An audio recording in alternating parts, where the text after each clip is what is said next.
안녕하세요. 다정한 남과정 다락방TV입니다. 오늘도 저의 다락을 찾아주셔서 감사드리고요. 사연 시작해보도록 하겠습니다. 안녕하세요. 저는 30대 주부입니다. 다름이 아니라 미친 저희 시댁 때문에 이렇게 글을 쓰게 되었어요. 저희 신랑은 슈퍼바이저 일을 하고 있어서 출장이 잦은 사람입니다. 연애를 할 때부터 출장이 자주 있어서 일주일에 적게는 하루나 이틀, 길게는 평일 5일을 출장을 가는 사람이었고, 그렇다 보니 저는 평일에 제 지인들을 만나거나 취미생활을 하면서 연애를 했기 때문에 크게 외로움이나 불편함은 느끼지 못했어요. 그러다 결혼을 하게 되었고, 저희 부모님께서는 출장이 잦은 신랑 때문에 제가 과부가 되면 어떡하냐는 우스갯소리 같은 걱정도 하면서 무탈하게 결혼 생활을 시작하게 되었습니다. 저희 집은 시댁과 친정 둘 다 가까운 자리에 위치해 있어요. 둘 다 동네가 비슷해서 시댁에는 차로 30분, 친정은 20분 정도 되는 거리에 있었고, 그래서 자주 찾아뵈며 왕래를 했습니다.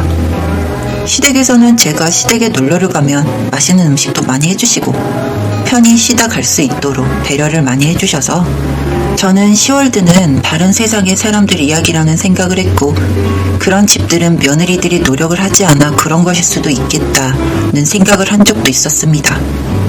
시댁에 가서 제가 밥을 먹고 할 때마다 시어머니께서는 여기서는 이렇게 얻어먹고 집에 가서 우리 아들 맛있는 거 많이 해줘, 그런 말씀을 많이 하셨는데, 저희 부부는 신랑이 음식점 슈퍼바이저 일을 하는 만큼 음식 솜씨가 좋고, 저는 그 대신 청소나 집안일에 능한 편이었어요.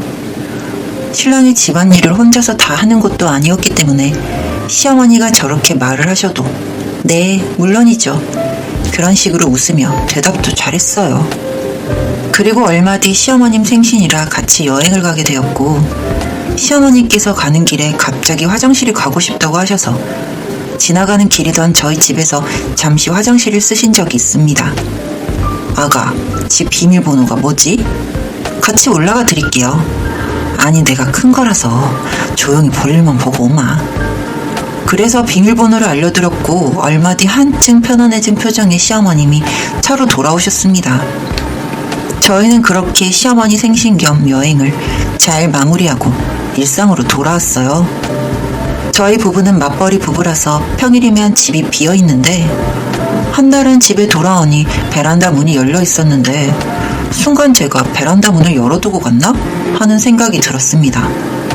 하지만 깊이 생각을 해봐도 기억도 나지 않아서 문을 대충 닫고는 집에 누워서 신랑을 기다리고 있었어요. 매일 음식을 하는 신랑과 달리 저희 집은 청소기랑 빨래는 이틀에 한 번 돌리거든요. 신랑이 오고 저희는 저녁을 차려 먹고 함께 누워서 저는 책을 보고 신랑은 게임을 하며 그렇게 일상을 지냈습니다. 그 다음날 신랑은 긴 출장을 가게 되었는데, 그때가 연말이라 술자리가 많았어요. 신랑이 없는 동안 대부분 술을 먹고 들어오거나 길게는 밤 12시가 다 되어서야 집에 들어온 날도 많았습니다. 그래도 신랑이랑 통화를 하면서 들어오고, 택시도 어플을 이용하고 번화가만 다니다 보니 위험에 대한 부분은 생각도 못했는데, 그 며칠 뒤 시어머니가 목소리가 굳어서는 전화가 왔더라고요. 너 요즘 술 먹고 다니니? 네? 아, 연말이라 약속이 좀 있어서요. 전화기 너머로 술 냄새가 나는 것 같구나. 가정도 있으면서 그러고 다니면 사람들이 흉본다 얘? 처음에는 그냥 우연히 연말에 안부 전화를 하려 했는데 제 목소리가 술 기운이 있어서 그런가 보다 생각을 했지만, 며칠 뒤에는 전화가 와서 생선은 구워 먹고 나면 바로바로 설거지를 해야 한다는 둥, 택배 자주 시키지 말라는 둥, 그런 사소한 부분들이 많더라고요. 정말 어이가 없었고, 혹시 신랑이 시댁에 말을 한 건가 하는 마음에 추궁을 했는데 신랑도 어리둥절해 있었습니다. 그리고 명절이 되었고 시어머님과 전을 부치고 있는데 시어머니가 무심하게 툭 이야기를 내뱉는데, 관계하고 그럴 때 고목나무처럼만 누워있지 말고 네가 먼저 리드하고 하기도 좀 해. 요즘 젊은 애들 좋다는 게 뭐니? 네? 그게 무슨? 아니 뭐 네가 그렇다는 건 아니고. 아, 됐다.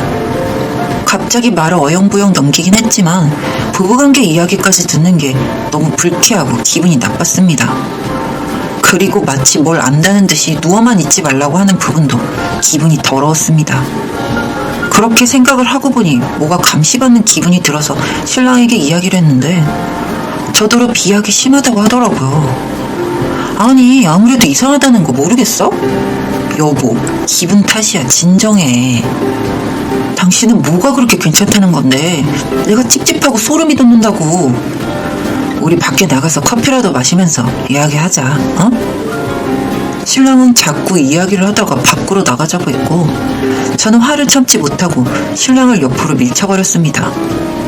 제 몸을 힘으로 당기고 있던 신랑은 제가 확 밀쳐버리자 무게를 이기지 못하고 옆으로 넘어졌고 저는 순간 당황해서 미안하다고 말을 하려고 했는데 갑자기 천둥 같은 큰 목소리로 아니, 미친년이 지금 누굴 밀치는 거야? 하는 소리가 들렸습니다. 목소리만 들어도 시어머니인 걸 바로 알겠는데 그 공간이 저희 집인 게 문제였습니다. 시어머님은 저희 집 안에 없었는데 그렇게 큰 소리가 났으니까요. 그래서 소리가 나는 곳으로 갔더니 집안 곳곳에 작은 카메라가 있더군요. 이거 뭐야? 아니, 카메라 당신 어머니 그동안 이걸로 나 감시하고 있었어? 아, 그런 거 아니고 내 말 좀 들어봐 여보. 아, 당신도 알고 있었던 거야? 아, 나도 최근에 알았어. 알았으면 나한테 말을 했었어야지.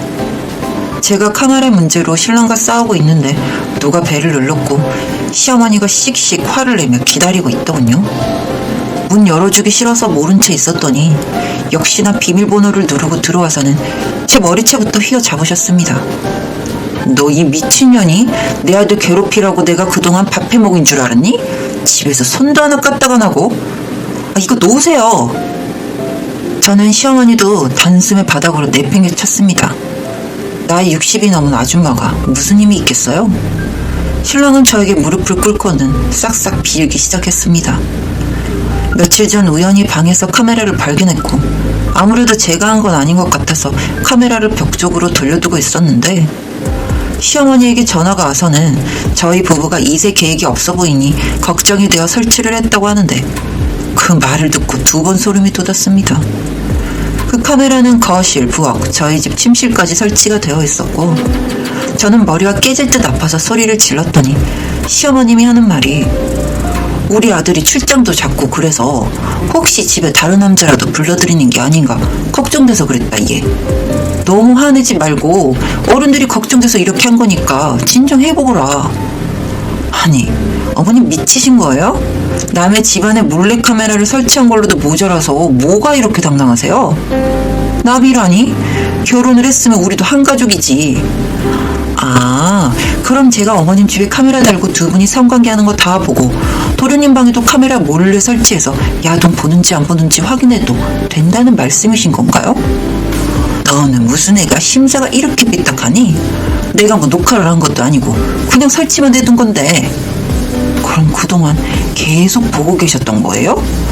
진짜 소름 끼쳐서 같이 있기도 싫네요.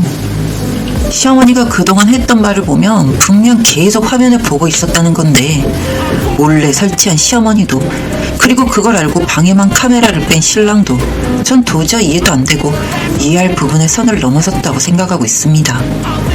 지금 이 문제로 이혼을 하려고 변호사를 찾아가서 상담을 하고 왔는데 변호사도 이런 악질 시댁은 처음 맡아본다고 하더라고요. CCTV 사생활 침해라든지 성범죄로 쓰이는 유무 등등 분명 심각하게 대두되고 있는 사안임에도 법적인 처벌이 약해서 제가 원하는 처벌까지는 불가능할 수도 있대요. 저는 지금 정신과 치료를 다녀야 할 정도의 제정신이 아니고요. 눈에 보이는 것도 없고 하루에도 몇 번씩 토를 하고 있습니다. 그런데 절 이 지경으로 만든 사람들이 멀쩡히 지내면 제가 너무 억울합니다. 이혼이 마무리되는 대로 시어머니를 대상으로 소송을 걸 거고 꼭 징역을 살게 해서 콩밥을 먹일 거예요. 시대가 어느 시대인데 이런 미친 짓을 하고도 시어머니라고 고개를 빳빳이 드는 건지 정말 소름이 다 끼칩니다.